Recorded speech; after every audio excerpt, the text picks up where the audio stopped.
फिलिप्पियों अध्याय 1। अतः फिलिप्पियों के पहले अध्याय में पौलुस ने 6 बार सुसमाचार कहा है और सुसमाचार का अर्थ है शुभ समाचार। इस पत्र में पौलुस 16 बार आनंद आनंद आनंद और आनंद कहता है। अतः फिलिप्पियों की पत्र लगभग 63 में लिखी गई थी, परंतु पौलुस ने लगभग 15 में वहां का दौरा किया था। 53 यरूशलेम सम्मेलन के 1 वर्ष बाद। फिलिप्पियों एक धन्यवाद पत्र है। यह पौलुस की दूसरी प्रेरितिक यात्रा के फिलिप्पी की पहली यात्रा के लगभग 10 वर्ष बाद की बात है, इसलिए अब वह यह जेल पत्र लिख रहा है। ईमानदार सेवक, क्या आप एक सच्चे सेवक हैं? और मसीह के दिन के बारे में क्या? पौलुस मसीह का दिन 2 बार कहेगा और यीशु मसीह का दिन 1 बार कहेगा, तो यह वास्तव में 3 गुना है। लेकिन शुरू करने से पहले मेरे पास आपके लिए एक प्रश्न है। क्या आप मरने से चिंतित हैं? नहीं, तुम हमेशा जीवित रहोगे। आपको बस स्थान की चिंता करनी है। स्थान स्थान क्षमा पाने के लिए हमें यीशु मसीह पर विश्वास करना होगा।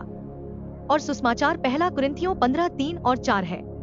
और यदि सुसमाचार सुनने के बाद भी आप बचाए नहीं गए हैं, तो आप रोमियो के अध्याय 1 से 5 तक को बार बार पढ़ सकते हैं, जब तक कि आप निश्चित न हो जाएं कि आप बचाए गए हैं।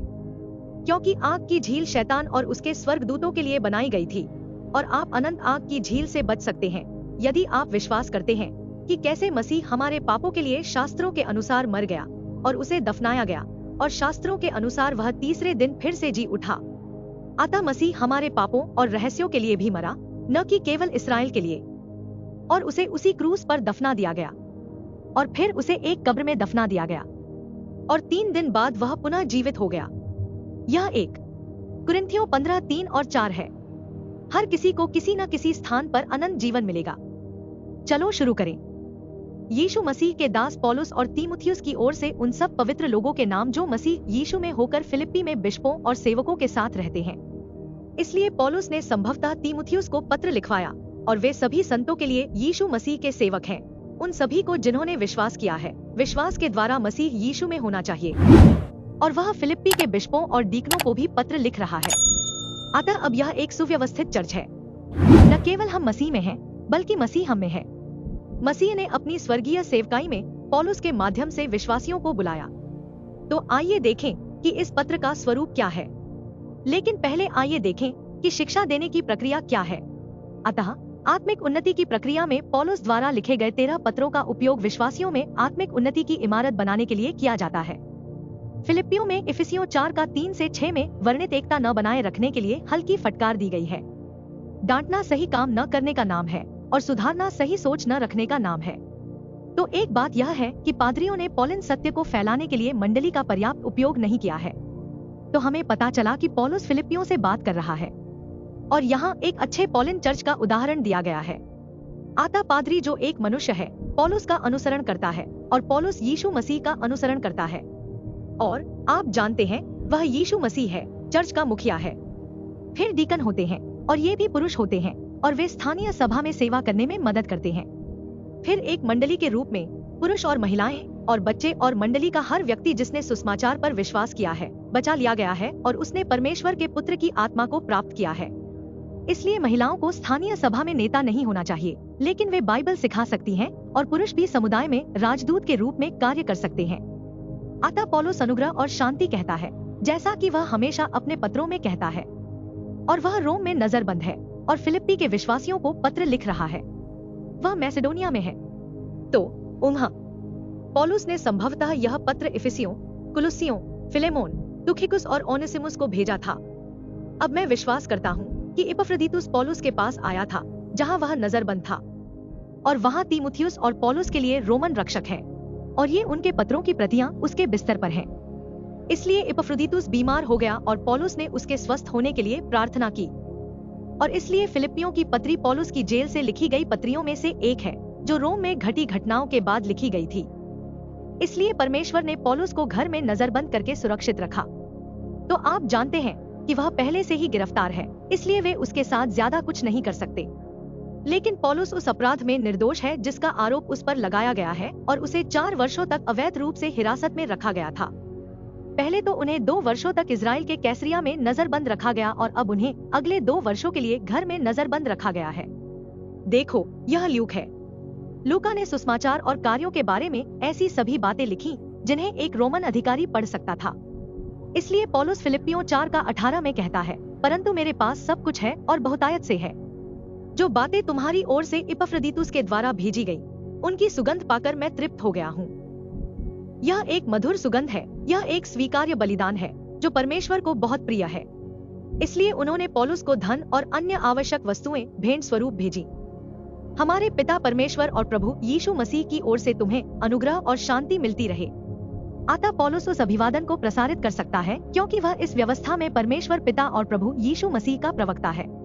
मैं तुम्हें हर बार याद करके अपने परमेश्वर को धन्यवाद देता हूँ। इसलिए वह भगवान को धन्यवाद दे रहा है। पौलुस ने प्रार्थना में परमेश्वर को आनंद पूर्वक धन्यवाद दिया क्योंकि उन्होंने सभा के पहले दिन से ही सुसमाचार के प्रचार में अपनी भागीदारी निभाई थी। लिडिया एक युवती और फिर जेलर का परिवार और अब तक अन्य। तो आइए इस पर एक नजर डालें, क्योंकि जब वह कहता है पहले दिन से लेकर अब तक, यह थोड़ा बाद में आता है। तो आइए सुसमाचार में आपकी संगति के लिए सबसे पहले इसे पढ़े। हाँ, मैंने यही कहा था, है ना? ठीक है, पहले दिन से लेकर अब तक। ठीक है, तो यह पहला दिन था जब वह लिडिया और 16वें अंक में अन्य लोगों से मिला। इसलिए वह 16वें अधिनियम पर नजर डाल रहे हैं। जब वह पौलुस, सीलास, लूका और तीमुथियुस फिलिप्पी पहुंचे तो उन्होंने नगर के बाहर नदी के किनारे कुछ स्त्रियों को प्रार्थना करते हुए पाया, और लुदिया ने पौलुस की बात मानी और बचाई गई। और फिर उसने जोर देकर कहा कि पौलुस और उसके दोस्त उसके साथ रहेंगे। फिर एक दिन जब पौलुस अपने मित्रों के साथ सीलास के साथ प्रार्थना सभा में जाने के लिए जा रहा था, आप जानते हैं, यह बार बार हुआ कि यह युवती कहती रही कि पौलुस और सीलास, आप जानते हैं, परम प्रधान परमेश्वर के सेवक थे जो उद्धार के वचन देते हैं। तो पौलुस को यह सुनकर चिढ़ हुई कि उसके अंदर का शैतान यह कह रहा है। इसलिए उसने उसमें से शैतान को निकाल दिया। और उसके संचालक परेशान थे क्योंकि वह उनके व्यवसाय में मदद कर रही थी और कुछ होने वाली घटनाओं का पूर्वानुमान लगा रही थी। इसलिए उन्होंने शिकायत की और पौलुस को गिरफ्तार करवा दिया। लेकिन हमें सावधान रहना चाहिए कि हम वे काम न करें जो शैतानी ताकतों के लिए द्वार खोल दे, क्योंकि शैतान हवा की शक्ति का राजकुमार है और उस आत्मा में है जो अब अवज्ञा के बच्चों में कार्य करता है, जिन्होंने विश्वास नहीं किया। इसलिए पौलुस और सीलास को गिरफ्तार कर लिया गया और उन्हें काठ में ठोंक दिया गया।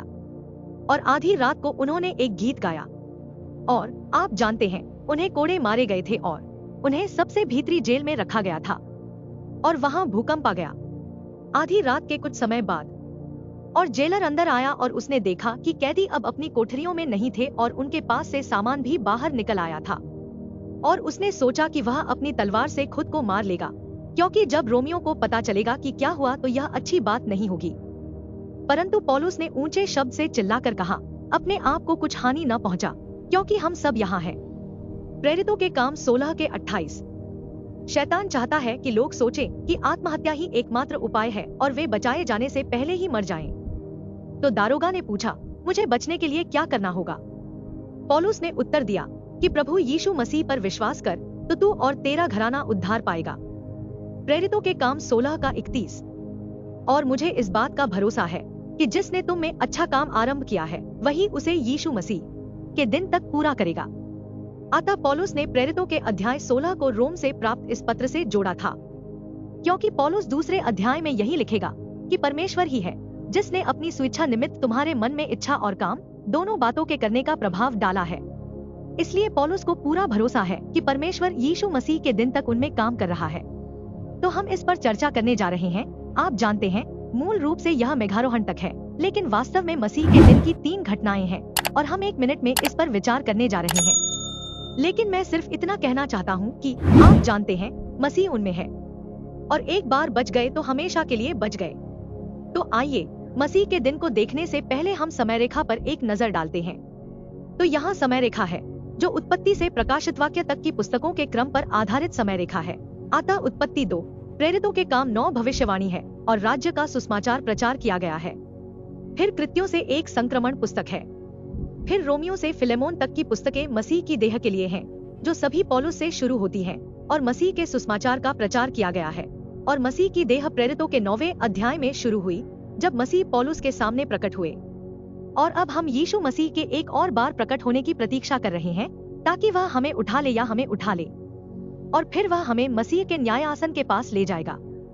तो हमारे स्वर्गारोहण के बाद परमेश्वर इस्राएल के साथ अपना व्यवहार पुनः आरंभ करेगा और क्लेश भेजेगा और फिर 7 वर्षों से अधिक समय के बाद आएगा। आप जानते हैं कि यह क्लेश के 7 वर्ष होंगे, लेकिन इसके बाद भी इसमें कुछ समय लग सकता है। इसके बाद मसीह का दूसरा आगमन होता है, जो अपने 1000 वर्ष के शासन और अपने प्रथम 1000 वर्ष के शासन की स्थापना करता है। और इब्रानियों से प्रकाशित वाक्य तक और भी भविष्यवाणी है और राज्य का सुसमाचार प्रचार किया गया है। लेकिन हम तो में रह रहे हैं। यीशु मसीह के इन 2 प्रकटनों के बीच अब एक नया अध्याय शुरू होने वाला है, क्योंकि परमेश्वर ने इस्राएल के कार्यक्रम को अस्थायी रूप से स्थगित कर दिया है और अनुग्रह का प्रबंध डाल दिया है। इसलिए हम प्रेरितों के काम 16 और फिलिपियों को लिखे गए कारागार के पत्रों के बीच अंतर नहीं कर सकते। परमेश्वर पौलुस के पत्रों के अंदर विभाजन नहीं करता, परंतु पौलुस के पत्रों को शेष बाइबल से अलग करता है। मसीह की देह के लिए विश्वास रोमियो से फिलेमोन तक है। ये हमारी किताबें हैं। सही ढंग से विभाजन करना इस्राएल और मसीह के शरीर के बीच अंतर को समझना है। बेशक हम अभी भी पूरी बाइबल पढ़ सकते हैं, लेकिन हमें यह पौलिन दृष्टिकोण से करना होगा। तो आप यहाँ देख सकते हैं कि अन्य जातियों के समय नबूकदनेस्सर की मूर्ति बाधित हो गई है, ताकि लोहे और मिट्टी से बने उसके पैर अभी भी हमारे स्वर्गारोहण के बाद शुरू होंगे। अतः परमेश्वर मसीह का शरीर बना रहा है। रहस्य अनुग्रह का प्रावधान था, जहां परमेश्वर मसीह के शरीर को प्रेरितों के काम 9 से लेकर मेघारोहण तक बनाएगा।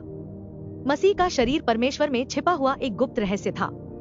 इफिसियों 3:9 तक, जब तक मसीह ने इसे पौलुस को प्रकट नहीं किया। मसीह की 2 सेवकाइयां हैं, एक उसके सांसारिक विश्वासियों अर्थात पतरस के समूह के लिए और दूसरी उसके स्वर्गीय विश्वासियों के लिए, पौलुस का समूह। तो अब आइए मसीह के दिन पर एक नजर डालें। 3 घटनाएं। क्योंकि क्या आपके पास कोई सेवानिवृत्ति योजना है? मैं पृथ्वी पर 401,000 की बात नहीं कर रहा हूँ। मैं स्वर्गीय स्थानों के लिए सेवानिवृत्ति योजना की बात कर रहा हूँ, क्योंकि हमें प्राथमिकता तय करनी होती है। तो आइए एक नजर डालते हैं। लेकिन ऐसा करने से पहले आइए देखें कि मसीह का शरीर कब शुरू हुआ, क्योंकि हमने कहा कि यह पत्र लगभग ईस्वी सन में लिखा गया था। 53, मेरा मतलब है 63 ई 63। तो फिर 1885 में क्या हुआ? 34। खैर, मेरा मानना है कि यह मेरी निजी राय है कि यही वह समय था जब मसीह हमारे पापों के लिए मरा, और मैंने अपनी पुस्तक एडी में इसके बारे में बात की है। 34 वह वर्ष जब यीशु ने सबके लिए अपनी जान दी, और साथ ही क्या परमेश्वर के पास मानव जाति के लिए 7000 साल की योजना हो सकती है? तो मेरा मानना है कि प्रेरितों के काम 9 में पौलुस को बचाया गया था, जो कि मसीह की मृत्यु के 1 वर्ष से थोड़ा अधिक समय बाद था, और पौलुस पतरस के समूह को सता रहा था। और शाऊल, यह उसका दूसरा नाम है, तरसुस का शाऊल, तो भी प्रभु के चेलों को धमकाने और घात करने की धुन में महायाजक के पास गए। प्रेरितों के काम 9 में से 1 में उसने पत्र प्राप्त किया कि पतरस के समूह को इस्राएल के बाहर अजनबी शहरों दमिश्क तक सताया जाए। अतः दमिश्क के मार्ग पर मसीह पौलुस के सामने प्रकट हुआ, और यीशु जी उठे, स्वर्गारोहण किया और महिमान्वित हुए, और इस प्रकार उसकी महिमा ने उसे अंधा कर दिया। पौलुस ने विश्वास किया और पौलुस चला गया। पौलुस शैतान का आदमी था, लेकिन अब वह परमेश्वर का आदमी है, और ओ परमेश्वर है। तो पौलुस अंधा हो गया और फिर वह दमिश्क चला गया। उसके मित्रों ने उसका मार्गदर्शन किया, और परमेश्वर ने हनन्याह से कहा कि वह जाकर उसकी सहायता करे ताकि वह फिर से दृष्टि प्राप्त कर सके। परंतु प्रभु ने उससे कहा, हे हनन्याह, चला जा, क्योंकि वह अन्य जातियों और राजाओं और इस्राएलियों के सामने मेरा नाम प्रकट करने के लिए मेरा चुना हुआ पात्र है, क्योंकि मैं उसे बताऊंगा कि मेरे नाम के लिए उसे कैसा कैसा दुख उठाना पड़ेगा। प्रेरितों के काम 9 का 15 और 16।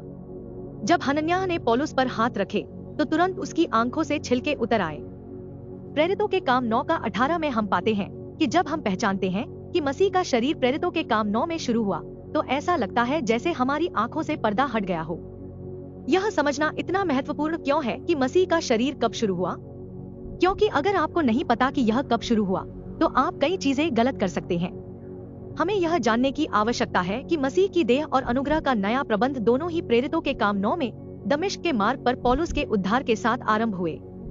चर्च की सबसे बड़ी भूल क्या है? क्या यह कहा जा सकता है कि मसीह का शरीर या तो क्रूस पर या दूसरे प्रेरितों के काम में आरंभ हुआ? लेकिन उन्होंने 9वें अंक से शुरुआत की। तो अब आइए हम मसीह के दिन की 3 घटनाओं पर नजर डालें। अतः 1 है मेघारोहण, 2 है मसीह का न्याय आसन, और 3 है पिता के समक्ष प्रस्तुतिकरण। तो हम अभी उन पर गौर करने जा रहे हैं। तो आइए हम अपने उत्साह पर एक नजर डालें। पौलुस ने थिस्सलुनीकियों को लिखा कि हे भाइयों, मैं यह नहीं चाहता कि तुम उनके विषय में जो सो गए हैं अज्ञान रहो। ऐसा न हो कि तुम औरों के समान शोक करो जिन्हें आशा नहीं। क्योंकि यदि हम विश्वास करते हैं कि यीशु मरा और फिर जी उठा तो ठीक है, बचाए जाने के लिए यह न्यूनतम आवश्यकता है। इसी प्रकार जो लोग यीशु में सो गए हैं उन्हें भी परमेश्वर अपने साथ ले आएगा, अर्थात शरीर सोएगा, व्यक्ति नहीं बल्कि उसकी आत्मा। और जो लोग मसीह में विश्वास करते हुए मर गए हैं उनकी आत्माएं और आत्माएं उसके साथ आएंगी जब वह हमें स्वर्गारोहित करने आएगा। यह बात हम प्रभु के वचन के अनुसार तुमसे कहते हैं। अतः प्रभु के वचन से यह प्रकाशन हुआ है कि हम जो जीवित हैं और प्रभु के आने तक बचे रहेंगे सोए हुओं को न रोकेंगे।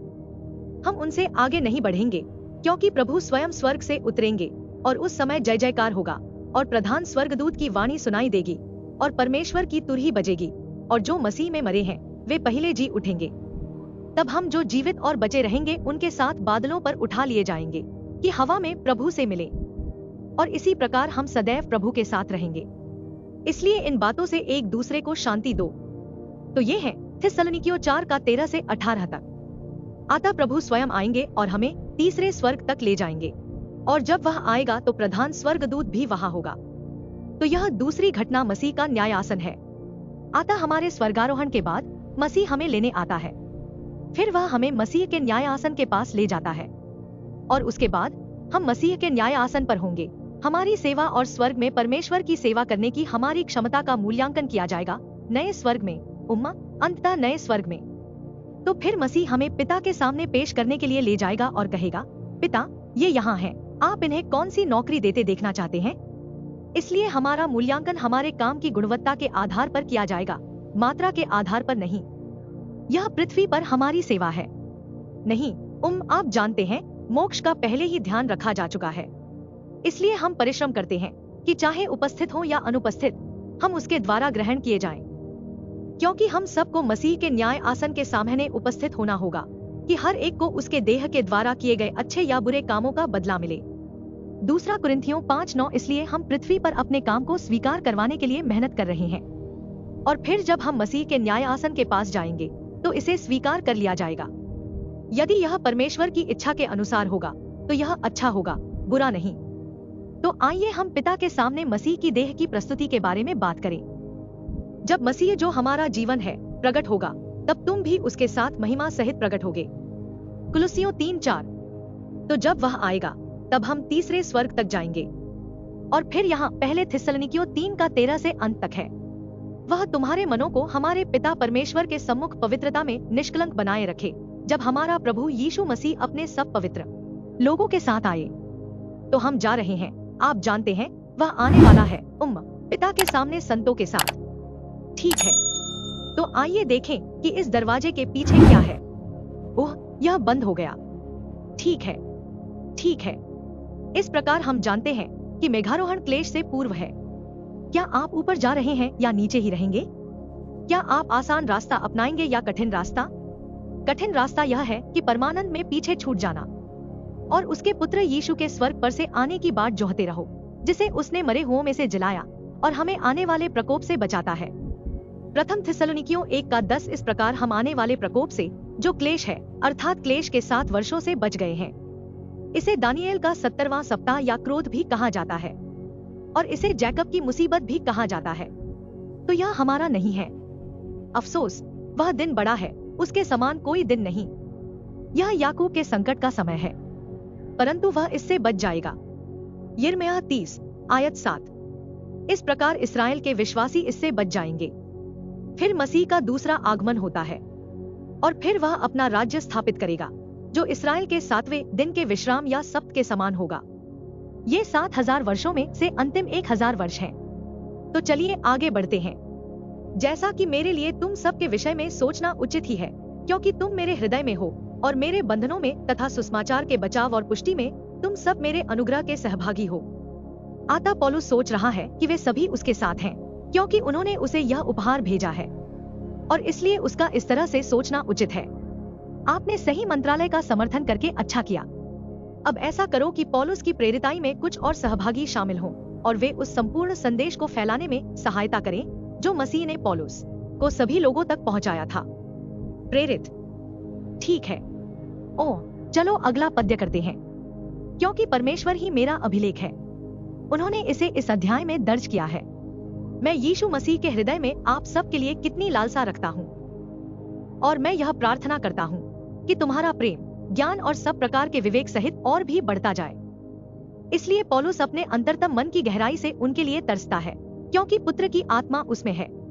उनकी प्रार्थनाएं और धन उसे नीरो के सामने सुसमाचार की रक्षा और पुष्टि करने में मदद करेंगे। आर्थर, हमें अपनी शारीरिक उपस्थिति, अपनी योग्यताओं और अपने धन से परमेश्वर के कार्य में सहयोग देना चाहिए।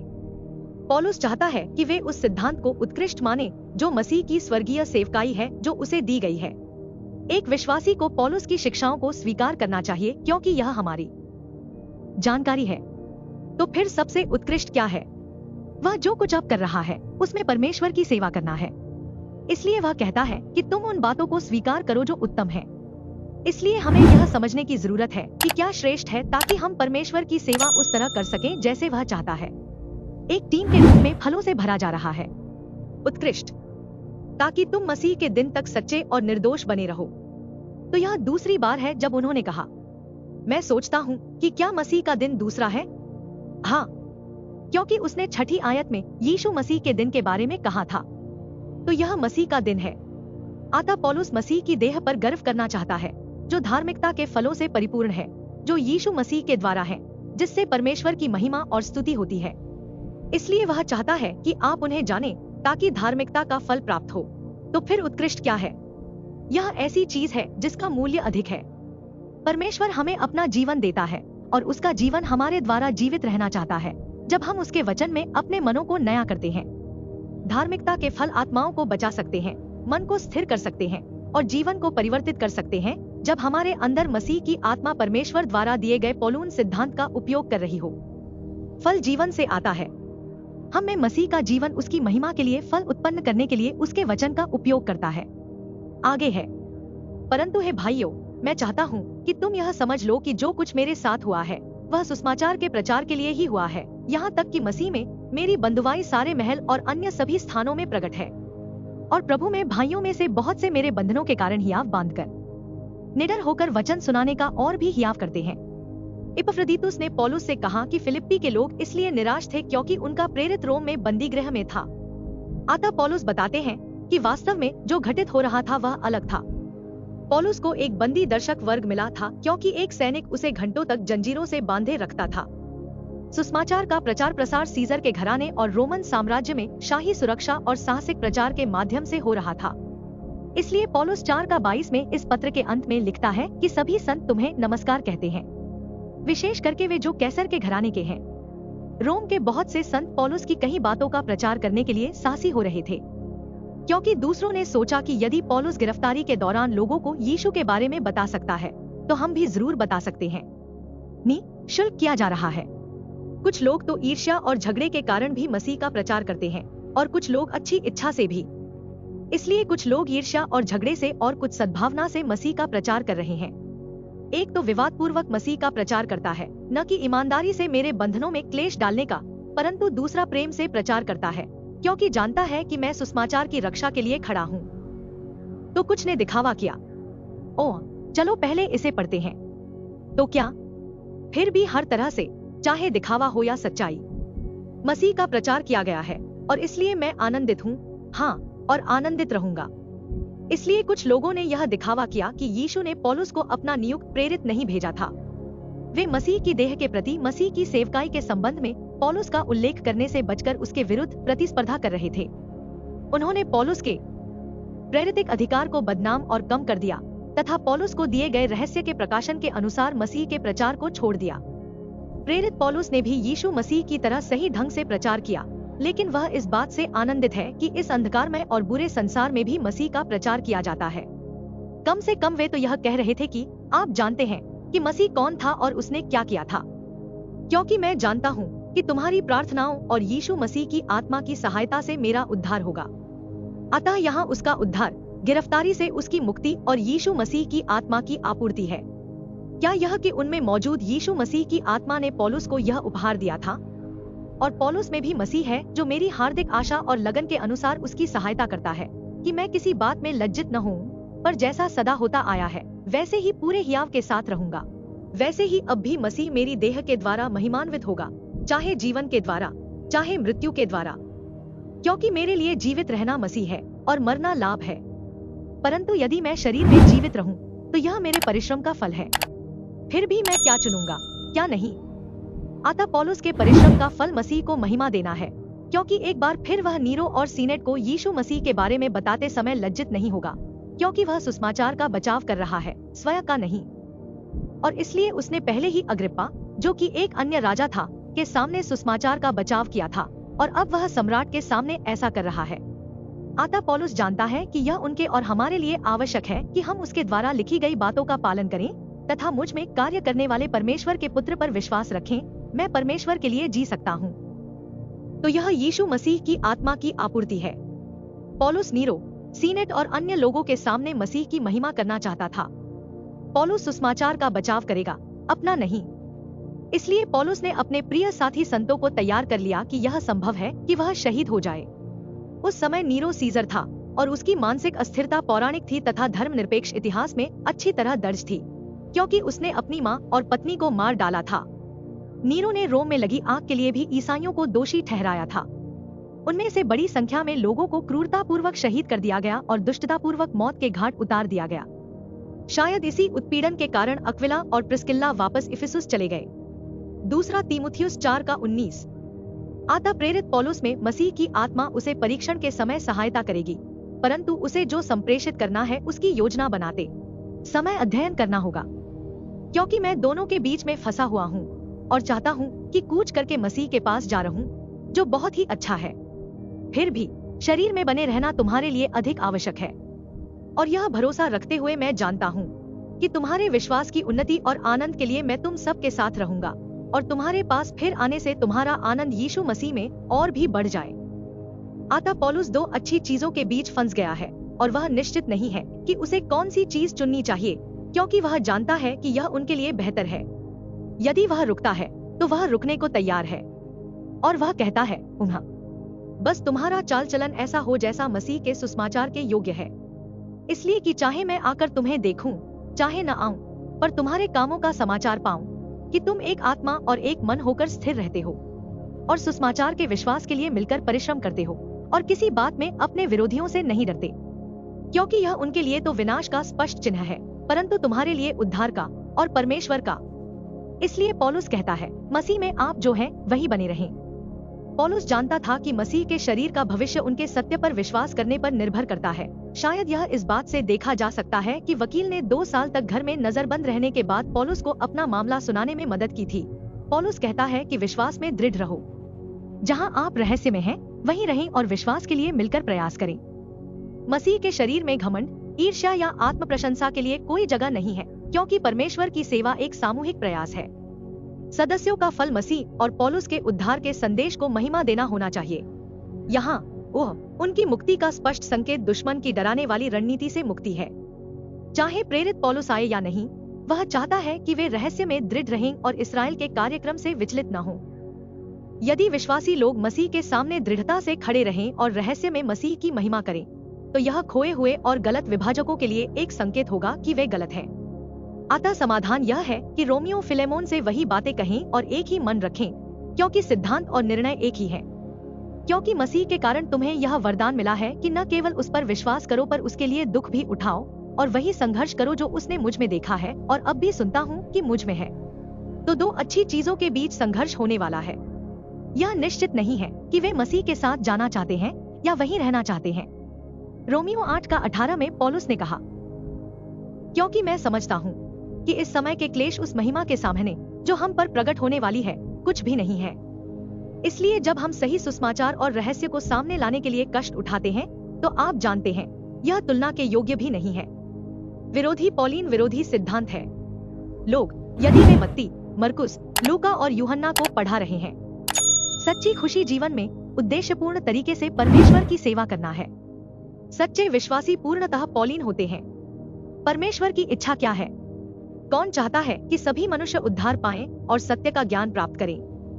पहला तीमुथियुस 2:4 इसलिए परमेश्वर चाहता है कि हर कोई बचा लिया जाए और रहस्य को समझे। एक विश्वासी क्रूस का शत्रु कैसे हो सकता है? क्योंकि कुछ लोग ईमानदार होते हुए भी गलत होते हैं। पौलुस ने अध्याय 3 में इस बारे में लिखा है, हे भाइयों, तुम सब मिलकर मेरे समान बनो और उन्हें पहचान रखो जो हमारा उदाहरण लेते हो। तो मार्क, आप जानते हैं कि जो लोग पौलुस का अनुसरण कर रहे हैं, और फिर उन बहुतों के विषय में लिखा है जिनकी चर्चा मैंने तुमसे बार बार की है और अब भी रो रो कर कहता हूँ कि वे मसीह के क्रूस के बैरी हैं, उनका अंत विनाश है, उनका परमेश्वर पेट है और वे अपनी लज्जा की वस्तुओं से घमंड करते हैं और पृथ्वी की वस्तुओं पर मन लगाते हैं। फिलिप्पियों 3:17-19। इसलिए वे मसीह की पृथ्वी पर की गई सेवकाई पर ध्यान दे रहे हैं। हमारी बाइबल में अधिकांश लाल अक्षरों में इस्राएल को लिखा गया है। तो पृथ्वी पर सबसे मूल्यवान चीज क्या है? सत्य को किंग जेम्स बाइबल में सुरक्षित रखा गया है। परमेश्वर अपने वचन के माध्यम से हमसे बात करता है और हम प्रार्थना में उससे बात करते हैं। जब हम सही ढंग से विभाजित होकर उसके वचन को पढ़ते और अध्ययन करते हैं तो हम परमेश्वर की तरह सोचना सीखते हैं। सामर्थ्य परमेश्वर के वचन में ही है, तो इस बात को फैलाओ। सबसे प्रेमपूर्ण कार्य जो हम कर सकते हैं वह है सुसमाचार को साझा करना। पहले कुरिन्थियों 15:3 और 4 को पढ़ें और दर्शन को लिखें। यीशु का अनुसरण करने के लिए हमें पौलुस का अनुसरण करना होगा।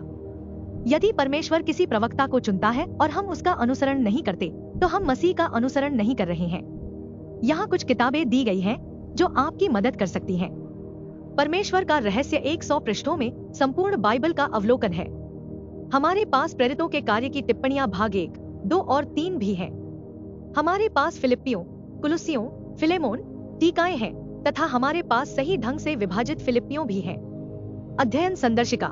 हमारी सभी पुस्तकें सत्य के ज्ञान तक पहुंचने में तेजी लाने में मदद करती हैं और वे अमेज़न पर पेपरबैक या किंडल में उपलब्ध हैं।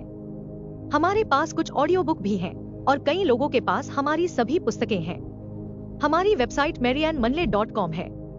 हमारा YouTube channel salvation, rightly dividing और रैप्चर, सच कहा जाए, हमारे वीडियो भी प्रसारित करता है। उनमें से कुछ हमें रंबल और एक्स, व्हाट्सएप और फेसबुक पर ढूंढें। हमारे फेसबुक वीडियो के साथ संलग्न हमारे अध्यायों को निःशुल्क देखें। हमारे वीडियो एक पूरे अध्याय को कवर करते हैं और बाइबल शिक्षकों के लिए उपयोगी हैं। इस वीडियो श्रृंखला का अधिकांश भाग, यदि सभी नहीं तो, गॉड सीक्रेट फेसबुक पेज पर उपलब्ध है। कृपया लाइक करें, शेयर करें और सब्सक्राइब करें और देखने के लिए धन्यवाद।